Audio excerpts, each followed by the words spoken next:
Ladies and gentlemen, how are you doing today? Tonight, afternoon, whatever. I have no clue when I will post this. This might be just kind of like a backup vid for now, but we'll see what happens. If you don't know me, I am Billygunz, and today, if you're looking at your screen, if I did this properly, or Nate, if you did this for me, thank you. Um, your chances are looking at a Five Nights at Freddy's tier list. Now, I don't know if I'll have time to go through the full thing today, but I'll try to get through as much of it as I can. We'll kind of give them like an in-depth review on based on each one. Now, if you look closely here, we have Five Nights at Freddy's 1, 2, 3, 4. They're not in order, but Ultimate Custom Night, Help Wanted, Pizza Sim, Sister Location, World, the AR game, Freddy in Space, looks to be Ultimate Custom Night, and then Security Breach, Fury's Rage, which I have no clue. So, with all that out of the way, if you see on here, obviously, cheddar cheese is the best. If you know, you know. Then we got S tier, A tier, B tier, C tier, D tier, F tier, and then never played. So, automatically, I'm going to throw the AR game in here, Fnaf World in here, Freddy in Space in here, and Security Breach Fury thing. I have no clue. But that is all the ones I have never played, so we're just going to kind of knock those out right now. So that does leave us with...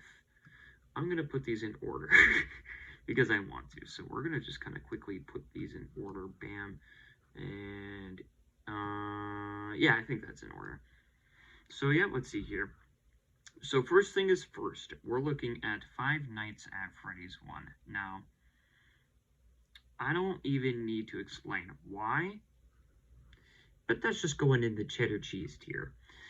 Now, in my opinion, this is the best, if not tied with the second one, as being the best FNAF game in the entire series. For one main reason, and that's because it's the original. Like, the original had it down to, like, that for being that good. It was great. The concept was fascinating. It was just overall great. It was just amazing. I loved it.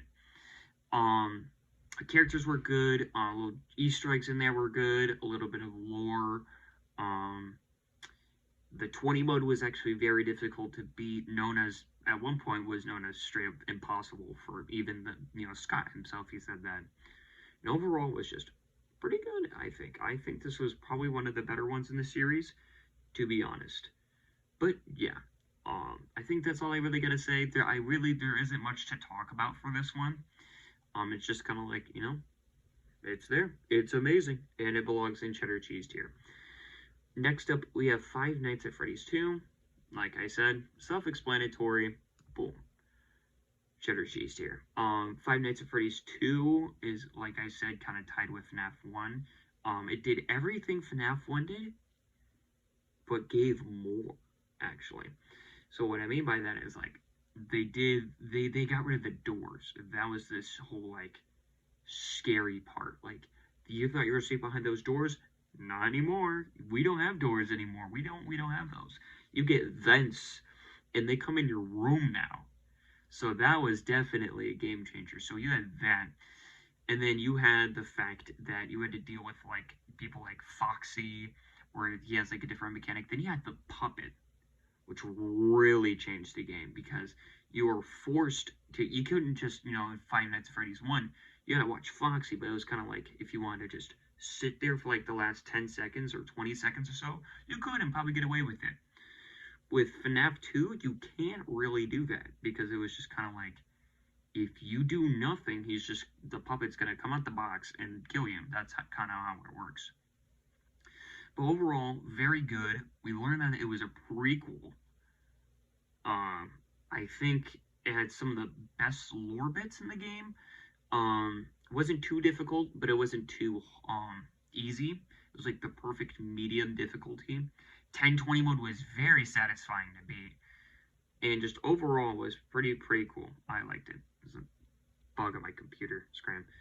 But yeah, overall was really fun.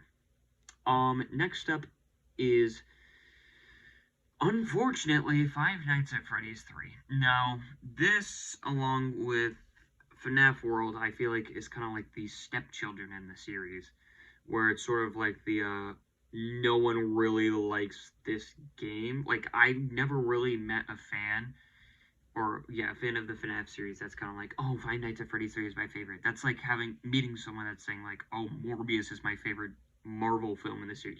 They don't exist, right? Or if they do, they live in Wyoming, which also doesn't exist. I'm joking. That was a joke. Um, but if I honestly had to put it somewhere, I would say D tier, because I feel like every FNAF fan would be like, oh yeah, automatic F tier. It is the worst game in the series. The only reason why it's not going in F, I feel like, is like the satisfying, like getting the true ending for that game. I feel like doing all the mini games on each night while beating each night, and getting that good ending, I feel like it was so satisfying. And like playing through and then killing after and seeing like bad ending, I feel like that was pretty dope. And you had to like go back and replay the entire game in order to get it right. I feel like that was very cool and very innovative. The problem was just like the mechanics of the game were kind of wonky. The scrolling back and forth to fix your cameras and fix the audio, just for you to maybe flip the camera, get jump scared, and then go back, and then do it again, and then go back, and then get jump scared again, and then find out that he was in the vent the whole time, and then he just kills you anyway. It's just not fun. And I speak from personal experience. I played that game for way too long. But yeah, I feel like it was pretty good on paper, but not very good when put into action. I'd say like on a good day make it in C tier, but like no, it can't. Next up, Five Nights at Freddy's 4. Definitely up there with the other two. Very good game. This was a complete, I said FNAF 2 was a complete game changer. This was a complete game changer. I feel like it still holds the title, if not competes with the title for the scariest FNAF game in the entire series. Because the fact that some of the character designs in this game are still my favorite to this day. The jump scares were actually scary. The difficulty was it was hard, and it really, I think, what made the game like so scary and so like just in your face, like kind of like oh like crap your pants scary, was the fact that FNAF 4 really forced you to just listen, just kind of like you had to turn up your headphones in order to listen to your surroundings, and if you messed up, you were getting that extremely loud noise forcing you to just like fly out your chair. You know what I mean? So, with all that being said, and I'd even touch about this very big story in this game, lots of lore, but also just character design, the difficulty in this game, it was not too bad, but like at the same time, like some of those harder nights, like what was it? The Nightmare mode. Nightmare was really difficult. 420 mode was actually I feel like that one was easy because I got good RNG, but like that one could have been like very. I know some people to this day who still haven't beaten 420 mode on FNAF 4, but it's definitely up there for like scariest, best game in the series, I think, to date.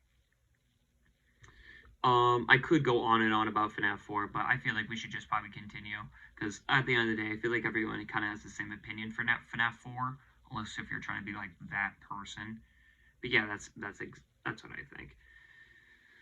All right, Five Nights at Freddy's sister location. Now, if I were to talk to you about this game, before I spent several hours doing it, I would tell you that it would probably be cheddar cheese tier. Like, it'd be that good. But honestly, I don't know if this is a hot take or not, but I think it's probably just going to... I feel like it's an A tier. Now, it's very good, don't get me wrong. This game is fantastic. But you're speaking to a man who has played this game longer than he should have and still hasn't beaten it to this day. I probably have around easily over 10 hours in this game, and it is not done. I spent 2.5, maybe even 3 hours doing a mini game. 3 hours doing a mini game to get the true ending, which took me even longer to get. And I never even finished like 100% of that game. That was the issue. I didn't even get there. So yeah. But overall, I think the characters were let me speak about the great. Let me give you the pros. So character designs were flawless in this game. Some of the mechanics are amazing, like the fixed Freddy thing. Like that was kind of cool and a little bit scary too. Um, Going from room to room, like walking to each room, having like to listen to like maybe if Ballora was right in front of you. That was very cool and innovative. But just overall, just I really, really do like this game. This game was very good. Um, and the endings for both these games were also very good. And the mini games between each, like if you beat like the challenges, the mini games between each one are very like also like kind of very important to the lore as well. So yeah, it's just overall I think definitely a very good game. It's just for me, I spent way too long in this game, so therefore I kind of like burnout. Just kind of I don't really like it that much, but that's because I spent too long playing it. But if I didn't, yeah, completely different story in general.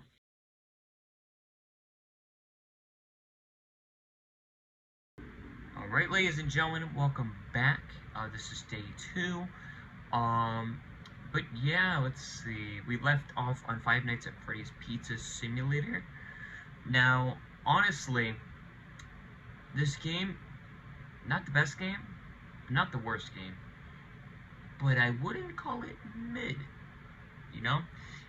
I would say it's good, right? There are a lot of Five Nights at Freddy's Pizza Simulator fans out there. I know some people definitely think it's one of the best games ever. I don't think that, but I'll say that its ending is one of the most satisfying ever. If we were talking about only the game, I think I would put it in B tier, honestly, but now looking back at it, I want to put it in B, but you know what? Now I'm going to bite the bullet. I'm putting it in A. Now the reason why I'm putting it in A is because of the fact that just overall, although it wasn't really the best game, I think it had some things going for it, like the minigames, very lore-based. It was very good. The jump scares were very good in this game. I mean, they weren't as good as Fnaf 4, obviously, but I think the sound effects were pretty good. The mechanics were pretty good. And overall, I don't think it was too bad. It was overall just, I think, just a good game. Like, it had a lot going for it. It wasn't too terribly, difficult. But at the same time, it's sort of like not my cup of tea, because all it is just like a oversaturated Papa's Pizzeria, but with jump scares and fixing and flipping cameras, and that's all that really was. But the lore was also just very good as well. Alright, next up we have is Ultimate Custom Night. Honestly, this game, one of the better ones in the series, I'm going to be honest. It was obviously the 7th game in this series, so a lot of people kind of speculated that it was going to be the, seventh game, 7th night. It's going to be, no pun intended, but the Ultimate Custom Night. And honestly, I think that deserves to be put in A tier. Now, I don't think it could, not the top of A, because all it was just, at the end of the day, just an Ultimate Custom Night. It didn't provide a lot of lore, I guess I would say, but overall, it was still very good. A lot of different mechanics, and overall, just I think a very, very good game. Just there's a lot of the fact that they introduced 50 different animatronics in this game, all from the different games, is absolutely crazy to me. The fact that Scott went all out, was like, hey, let's just throw in some new ones, throw in some old ones, throw in every single animatronic known to man on one game, and make it I'm gonna keep saying this, the ultimate custom mode for just, why not? And honestly, it was a little bit of a cop-out, but at the same time, the fandom wasn't bad. I don't know anyone who's like, oh man, Ultimate Custom Night sucks. So for that, I think I'll put it in A tier. Very good game. I like the mechanics. I like the jump scares. Some new jump scares, some different mechanics. Not all the animatronics are the same. Like one, I think it's Toy Freddy. He literally plays Five Nights at Freddy's, and you have to stop him from dying, or else he'll come out and kill you. I found that pretty cool. Overall, I think it was a very good game. Not really a lot wrong with it, I say, not that I can recall, but yeah, I think that's really all I can really say about that. And next up is Security Breach. Alright, so that only leaves us with Security Breach. And now for Security Breach, I'm honestly going to put it at the top of B.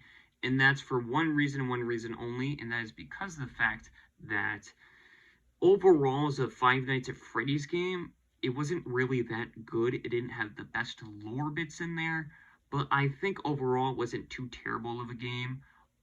If we are grading this based off of a horror game, though, I feel like it'd be at the top of S, if anything. But if we're grading, as we are, grading this as a Five Nights at Freddy's game, it probably goes to the top of B, because the fact that there wasn't really that much lore, and with all the money and time and effort went into this game, blood, sweat, and tears. Although it was very good, animations were great, cutscenes were amazing, mechanics were pretty good, minigames were cool, it just didn't really have that much lore. So, like, as a horror game, I feel like that's kind of what carries it. But I definitely would rather play Security Breach than Pizza Simulator any day of the week. I think also the fact that it definitely has high replayability. Like, I definitely am going to go back and play this game eventually. But yeah, I think definitely what keeps it up there in B tier. So quickly, I'm going to go over each and every single one of these tiers real quick, and then I'm just going to kind of wrap it up because this is my third time doing this. So at the top of the list, we got Five Nights at Freddy's 1, 2, and 4. I feel like those are the big three. Those ones are very good. I definitely like those the most. Those are intertwinable. You can kind of maybe be like 4 the most, maybe like 2 the most. Maybe you find 1 to be like the worst of the big three. I feel like those are kind of like all the ones that are going to end up on like the S tier, the Z tier, the cheddar cheese tier, for me at least. But yeah, that's how I feel. Then you got S tier. I feel like no game was really in S tier. Besides, no, there wasn't really any games that belong in S tier. Maybe there's some in the never played section that I wouldn't know about, but hell if I know. You got yourself A tier. We have Sister Location. We have Ultimate Custom Night. Those two definitely, Sister Location is definitely better than Ultimate Custom Night, no doubt in my mind. But I feel like that's just kind of where it stands. That could also be changed. B tier, we have Five Nights at Freddy's Security Breach, as well as Pizza Sim. Like I said, maybe if you feel like the ending was so good, it could bump it up to A tier. Let me know in the comments below, you know? I don't know. C tier, I feel like there wasn't really any games that were mid. I think I wouldn't know, but maybe Fnaf World, maybe that was C tier, maybe that was mid. I don't know. Let me know. D tier, we have Five Nights at Freddy's 3. I feel like it was good enough to be in D tier, but not bad enough to go in F. And then I feel like if I was able to kind of judge off just like what I've seen for any of these games that I never played, I'd say the only one I can probably say wholeheartedly is that Five Nights at Freddy's VR can probably end up in cheddar cheese tier, just because of the fact that it is that scary and probably most likely definitely has high replayability because of just how scary those games are. But I'm hoping this is still recording. But ladies and gentlemen, that is my Five Nights at Freddy's tier list. If you do like these types of videos, let me know in the comments below. I would love to do more videos like this. But yeah, that is going to wrap it up, ladies and gentlemen. If you are new here, maybe leave a like and subscribe.